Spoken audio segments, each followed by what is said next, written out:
Активная фаза ледохода на сегодняшний день проходит в Алекминском районе. Здесь со вчерашнего дня работает группа МЧС России под руководством генерал-майора Павла Гарина. В ночь на 12 мая было отмечено повышение уровня воды в населенных пунктах Инях и Дельгей. На 18 часов 12 мая уровень воды снижен и идет ледоход.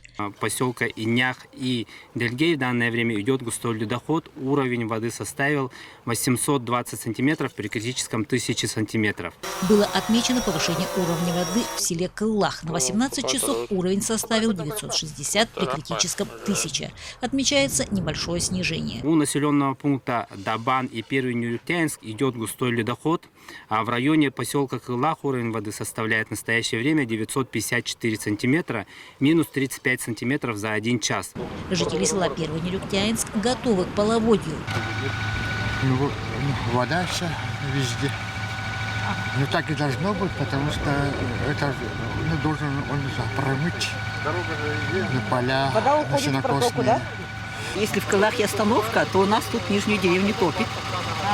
Да, поэтому мы все время на стреме.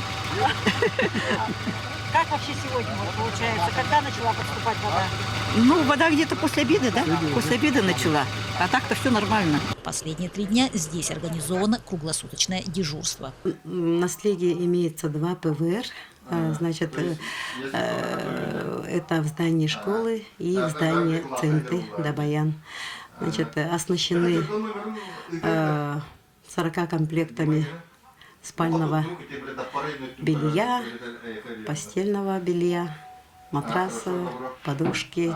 И сегодня со сложившейся ситуацией, значит, мы эвакуировали жителей Нижней деревни, которые подвергаются к затоплению, и жителей Бирюк, конечно, в первую очередь маломобильное население в количестве 22 человек. Отмечено подтопление дороги у нас в районе между Кировским и Нюртянском и напротив Куранты. В городе Алекминске уровень воды ниже критического уровня. По прогнозу на завтра в Алекминске ожидается следующая погода. В Алекминском районе 13 мая по информации Гидромедцентра Республики ожидаются дожди. Ветер северный от 4 до 9 метров в секунду, порывы 15-18 метров в секунду. Температура воздуха ночью 0 плюс 5, днем плюс 6 плюс 11.